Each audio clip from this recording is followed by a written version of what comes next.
বৃষ্টি রোদে বসে মিষ্টি খেজুরের গুড় দিয়ে চালের হাত রুটি, অসাধারণ এক কথা। আহ,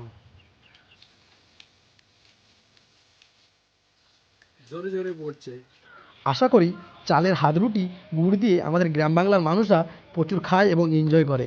আর আমি দেখো খাবার শেষে একটু ফর্মা দিয়ে নিচ্ছি, এখন মাঠে যেতে হবে কাজ করতে। এসব বডি ফডি দেখিয়ে লাভ নেই, জাস্ট একটু দেখালাম।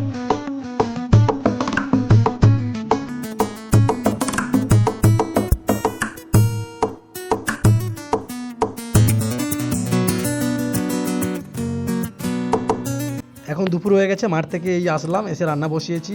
মা ওইদিকে বাইরের কাজ করছে। আর কারা কারা আমার ভিডিওটা শহর থেকে দেখছো আর কারা কারা গ্রাম থেকে দেখছো আমাকে একটু কমেন্ট বক্সে জানিও।